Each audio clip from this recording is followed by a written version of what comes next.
Anda masih bersama kami di Presisi Utama. Pemirsa, untuk mengetahui pantauan arus lalu lintas sore hari ini di sejumlah daerah, berikut laporan dari Brigpol Putu, petugas NTMC Korlantas Polri. Halo, selamat sore pemirsa. Saya Brigadir Putu Fungki dari NTMC Korlantas Polri akan mengajak Anda untuk memantau situasi lalu lintas terkini melalui pantauan CCTV NTMC Korlantas Polri. Dan untuk informasi yang pertama pemirsa, kita akan melihat lalu lintas dari kawasan Jembatan Layang Mampang, Jakarta Selatan. Di mana situasi lalu lintas saat ini dari arah Tendean yang akan menuju ke Pancoran melalui jalur flyover terpantau sudah mulai padat dan terlihat terjadi antrian kendaraan.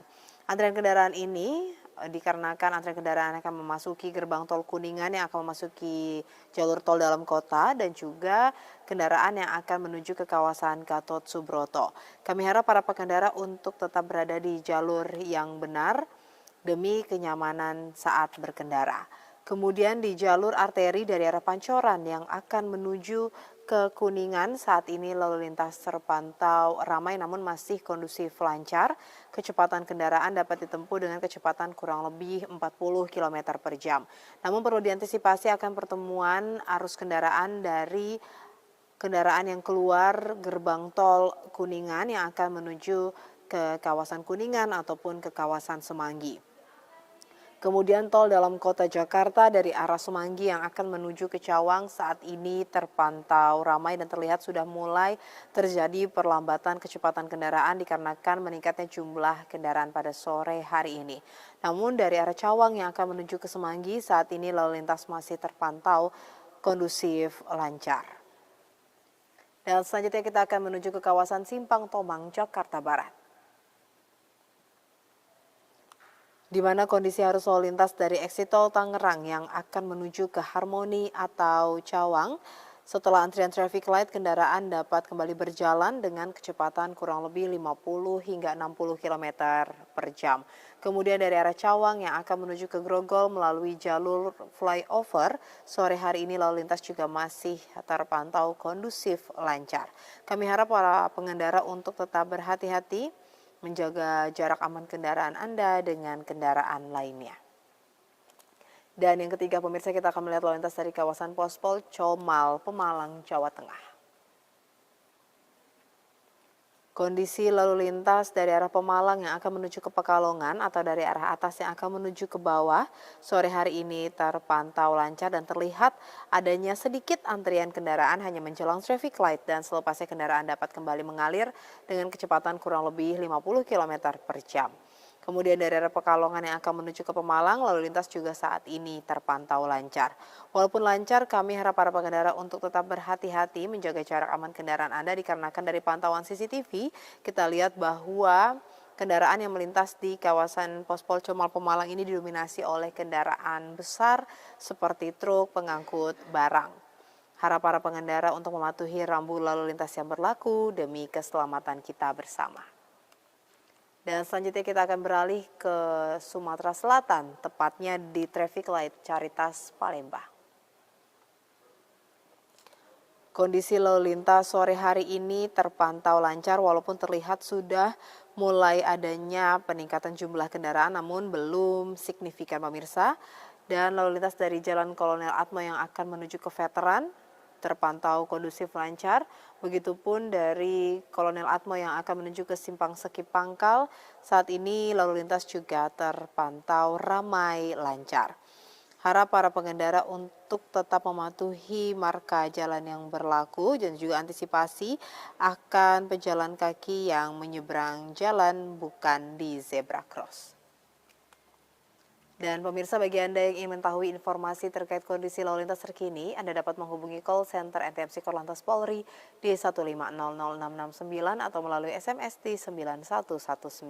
Stop pelanggaran, stop kecelakaan, keselamatan untuk kemanusiaan, Indonesia tertib, dan salam presisi. Demikian, saya Brigadir Putu Fungki melaporkan. Semoga bermanfaat dan tetap hati-hati di jalan. Di informasi berikutnya pemirsa, dalam rangka memperingati HUT Polairut ke-75 di tahun 2025, Polres Kutai Barat melaksanakan kegiatan doa bersama lintas agama yang berlangsung pada Senin malam 8 Desember 2025 bertempat di halaman UPTD Pelabuhan Merak, Kabupaten Kutai Barat. Dan berikut informasi selengkapnya untuk Anda. Kegiatan doa bersama lintas agama tersebut dihadiri oleh Wakapolres Kutai Barat, Kompol Subari, Kabakren Polres Kutai Barat AKP Darnuji, Kasat Reskrim AKP Rangga Aspirila Fauza, Kapolsek Melak AKP Gatot Siswanto, Kasat Binmas Ibtu Samsul Hadi, Kasat Polairut Ibtu Haryadi, dan Ki Brimob Kompi 2 Yon B Kubar Ibda Abdul Hadi, Kasih Humas Polres Kutai Barat Ibda Sukoco, para KBO, perwira Polres Kutai Barat, anggota Polres sebanyak 40 personel, anggota Brimob 15 personel, tokoh agama, tokoh masyarakat, tokoh adat, serta tamu undangan dengan total sekitar 150 orang. Kasat Polairus Polres Kutai Barat Ibtu Haryadi menyampaikan bahwa kegiatan doa bersama ini tidak hanya sebagai rangkaian peringatan HUT Polairut, tetapi juga sebagai bentuk kepedulian dan solidaritas kemanusiaan terhadap korban bencana di Aceh dan Sumatera yang sedang tertimpa musibah bencana banjir. Wakapolres Kutai Barat Kompol Subari di dalam sambutannya mengajak seluruh peserta untuk memperkuat rasa kebersamaan dan kepedulian terhadap sesama. Wakapolres Kutai Barat menegaskan bahwa bencana yang terjadi merupakan duka bersama yang harus dihadapi dengan semangat persatuan dan kemanusiaan. Kegiatan kemudian dilanjutkan dengan tausiah yang disampaikan oleh Guru Haji Dailami selaku tokoh agama Kecamatan Melak. Dilanjutkan dengan doa bersama lintas agama sebagai bentuk permohonan kepada Tuhan agar seluruh korban yang terdampak bencana diberi kekuatan, keselamatan, serta kemudahan dalam proses pemulihan. Dari Humas Polres Kutai Barat melaporkan untuk Polri TV.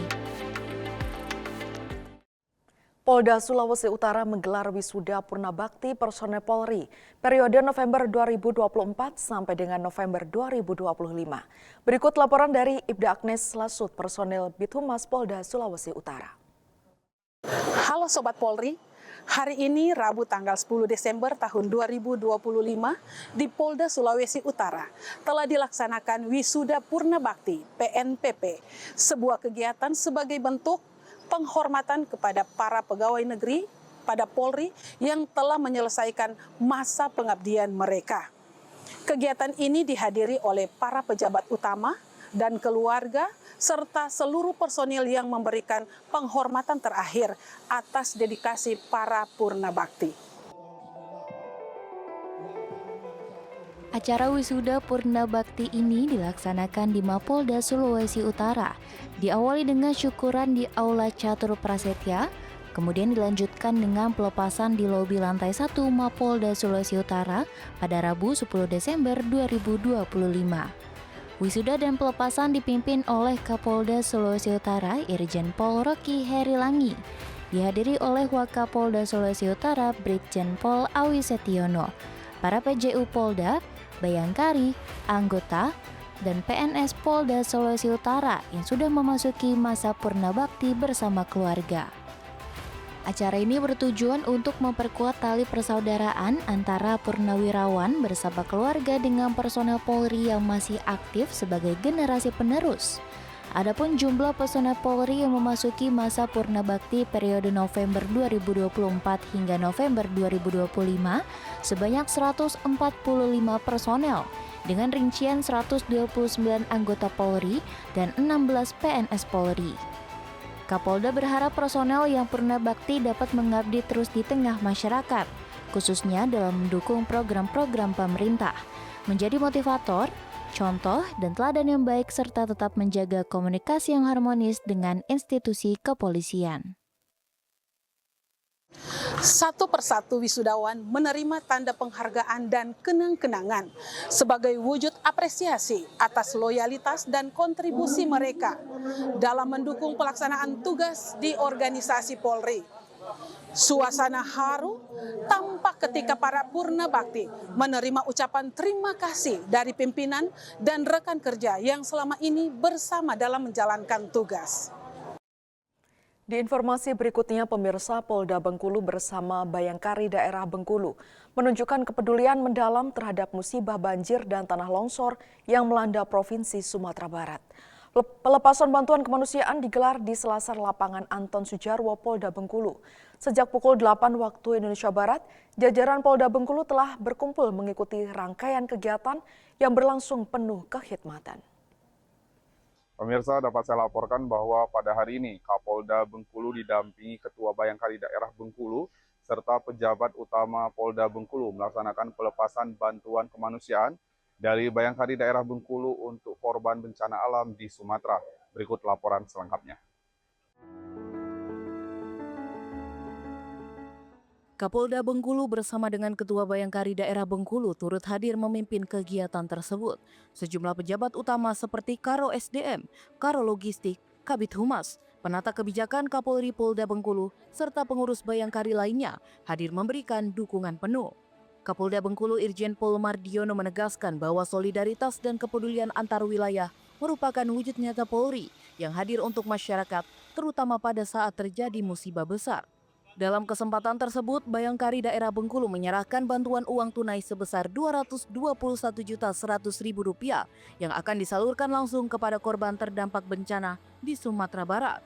Menurut Kapolda, bantuan ini diharapkan dapat meringankan kebutuhan mendesak para korban serta membantu proses pemulihan.